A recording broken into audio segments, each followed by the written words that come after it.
तुम्ही गोरगरिबांच्या लेकराचं हल्ले करून आयुष्य नाही उद्ध्वस्त करू शकत. त्या वयस्कर सोनम भाऊंची मागणीच काय आहे की गोरगरिबांच्या लेकराला न्याय मिळाला पाहिजे. त्यांच्या पाठीशी लोक उभे राहणारच ना. सरकार येत म्हणून तुम्ही दडपशाही करून आंदोलन नाही मोडू शकत लोकशाहीतले. राजीनामा घ्यायचाच ना. का सांभाळायचं एवढं? काय मोदी साहेबाला काय विशेष आहे एवढं? त्या परधनाला त्याला काढायचं काय? कशामुळं आवडीचं तुम्ही विनाकारण? जर करोडो लेकरांचं राज्यातल्या वाटोळं झालंय तर ते सुद्धा मतदार आहे तुमचा. त्या लेकरांचं वाटोळं होतंय तर तुम्ही ते होऊ नाही द्यायला पाहिजे. आंदोलन जर लोकशाही मार्गाने चाललंय तर सरकारला काहीच हरकत नाहीये. एक माणूस जवळ धरण्यापेक्षा मी 4-5 दिवसापूर्वी सुद्धा मीडियामध्ये हे सांगितलं की राजीनामा घ्यायचाच ना. का सांभाळायचं एवढं? काय मोदी साहेबाला काय विशेष आहे एवढं? अमित शहा साहेबाला काय विशेष एवढं की ते योग कोण आहे? त्या परधनाला त्याला काढायचं काय? कशामुळं आवडीचं तुम्ही विनाकारण? जर करोडो लेकरांचं राज्यातल्या वाटोळं झालंय तर ते सुद्धा मतदार आहे तुमचा. त्या लेकरांचं वाटोळं होतंय तर तुम्ही ते होऊ नाही द्यायला पाहिजे. हे माझं ठाम मत आहे त्याबद्दल. केंद्रीय शिक्षण मंत्री धर्मेंद्र प्रधान यांच्या राजीनाम्यासाठी आंदोलन सुरू व्हायला पाहिजे की नाही? राजीनामा का नाही व्हायला पाहिजे तेच म्हणतो ना मी. का नाही घ्यायला पाहिजे? का सांभाळायचं? जर पोरांचं वाटोळं झालं देशातल्या तर मोदी साहेबांनी 100% त्याला त्या पदावरून हटवलं पाहिजे. 100% हटवलं पाहिजे. आज आंदोलकांवर लाठीचार्ज झालेला आहे. अश्रुधुराच्या नळकांना देखील फोडल्या गेल्या. आंदोलन चिघळण्याचा प्रयत्न केला गेल्याचं बोललं जातं. मी एक सांगतो की आंदोलन दडपणं हे काम सरकार कधी पण करतं. आजच नाही, इथून पाठीमागचे अनेक अनुभव आहेत की सरकारच्या वतीने ती गोष्ट होतीच. 100% ती केलीच जाते. आपण ठाम राहायचं असतं, आपण लढायचं असतं, आपण अन्यायाच्या विरुद्ध लढायचं असतं.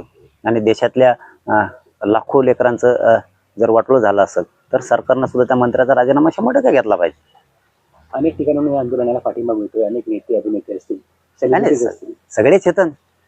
सगळेच येतात. आम्ही बोलतो म्हणजे सातच आहे ना, म्हणूनच बोलतो ना. म्हणजे आपला पण या आंदोलनाला पाठिंबा सात आहेच ना. नसतं तर आम्ही बोललोच नसतो ना. कारण ते वयस्कर आहेत बसलेले. काय नाव आहे? ते सोनम भाऊ बसले ते वयस्कर आहेत. त्यांना साथ दिली पाहिजे सगळ्यांनी. आपल्या सोबत असणार. हो, ते वयानं जर इतके वयस्कर आहेत आणि उपोषण करतायत तर सरकारने विनाकारण त्यांच्या हालापेक्षा नाही केल्या पाहिजे. त्यांचं म्हणणं काय चर्चा केली पाहिजे सरकारनं. त्यांचा तोडगा काढायचा प्रयत्न केला पाहिजे. त्यांचं वय खूप आहे. इतका वयस्कर माणूस आपल्या देशात जर गोरगरिबांच्या लेकरासाठी उपोषणला बसतोय तर त्याची चर्चा करून दखल घेतलीच पाहिजे. इतकं बेदखल करायचं काम सरकारकडून नाही झालं पाहिजे. आंदोलकांनी आज संसदेवर जाण्याचं सांगितलं होतं. संसदेवर जाण्यापासून त्यांना रोखलं जात आहे. लाठीचार्ज होतोय. अश्रुधुराच्या नळकांड्या फोडल्या जात आहे. म्हणजे त्यांना आंदोलन करू दिलं जात नाही. ते आंदोलन बंद पाडायचे ती भूमिकाच असते सरकारची. ते बंदच करणार. आपण ठाम असलं पाहिजे. दिल्लीमध्ये आज हजारो विद्यार्थी होते त्या आंदोलनात. तुफान लाठी हल्ला विद्यार्थ्यांवर झाला. दिल्ली पोलिसांनी आज लाठी हल्ला केला. नाही, ते चुकीचं आहे. सरकारनं ते चुकीचं केलं. कुठल्याही शांततेचे आंदोलन मोडून काढायला. हे बघा, तुम्ही विचार नाही मोडू शकत. तुम्ही गोरगरिबांच्या लेकराचं हल्ले करून आयुष्य नाही उद्ध्वस्त करू शकत. त्या वयस्कर सोनम भाऊंची मागणीच काय आहे की गोरगरिबांच्या लेकराला न्याय मिळाला पाहिजे. त्यांच्या पाठीशी लोक उभे राहणारच ना. तुम्ही सरकार येत म्हणून तुम्ही दडपशाही करून आंदोलन नाही मोडू शकत लोकशाहीतले. म्हणून ते सगळेच लोक त्या सोनम भाऊचं वय बघून त्यांच्या पाठीशी नक्की येतात. ते कोण आहेत, काय आहेत, कसे आहेत कोणाला माहीत नाही. परंतु आजचा मुद्दा तरी त्यांचा विद्यार्थ्यांच्या हिताचा आहे. त्यामुळं आज त्यांच्या सोबत लोक आहेत. भविष्यात हे आंदोलन आणखी उग्र होईल. आजच्या घटनेनंतर उग्रने न्याय नाही मिळणार. आम्ही सुद्धा आंदोलन करून येत. उग्रने न्याय नाही मिळणार. आपलं असंच लोकशाही मार्गानंच जे सोनम भाऊ करतायत त्या पद्धतीनंच लोकशाही मार्गानं केलं पाहिजे. न्याय 100% मिळतो. तुम्ही गोरगरिबांच्या लेकराचं हल्ले करून आयुष्य नाही उद्ध्वस्त करू शकत. त्या वयस्कर सोनम भाऊंची मागणीच काय आहे की गोरगरिबांच्या लेकराला न्याय मिळाला पाहिजे. त्यांच्या पाठीशी लोक उभे राहणारच ना. सरकार येत म्हणून तुम्ही दडपशाही करून आंदोलन नाही मोडू शकत लोकशाहीतले. राजीनामा घ्यायचाच ना. का सांभाळायचं एवढं? काय मोदी साहेबाला काय विशेष आहे एवढं?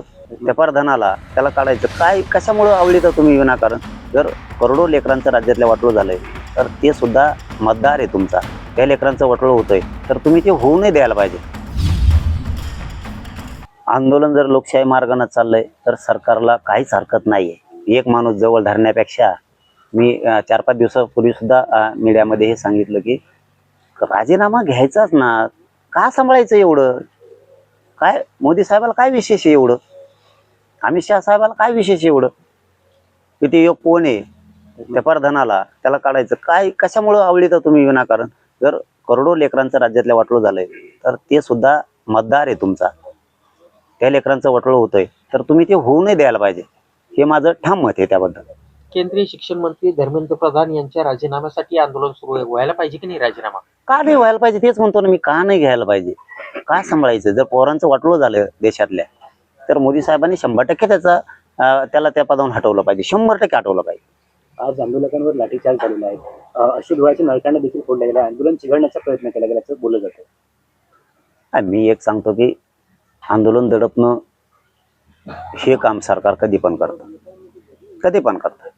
आजच नाही, इथून पाठीमागचे अनेक अनुभव आहेत की सरकारच्या वतीने ती गोष्ट होतीच, 100% ती केलीच जाते.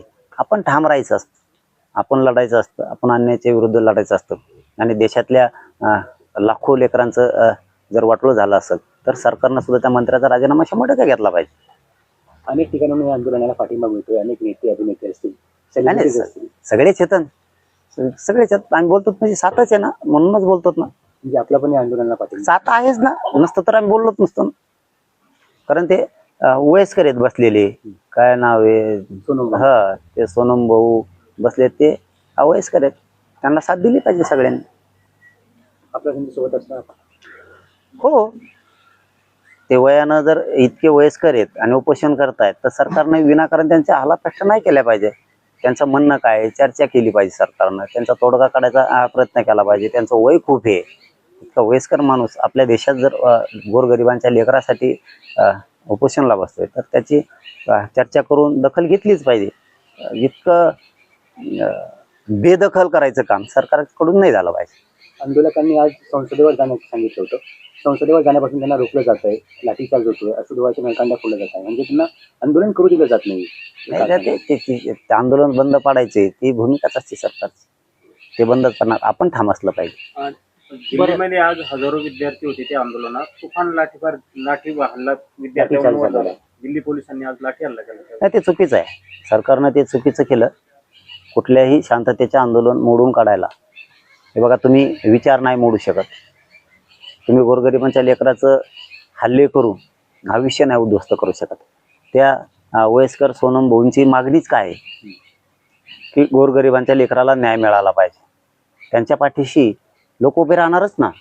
तुम्ही सरकार आहेत म्हणून तुम्ही दडपशाही करून आंदोलन नाही मोडू शकत लोकशाहीतले.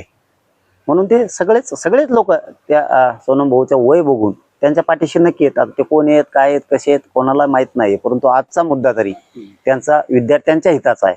त्यामुळं आज तर त्यांच्या सोबत लोक आहेत. भविष्यात हे आंदोलन आणखी उग्र होईल आजच्या घटनेनंतर.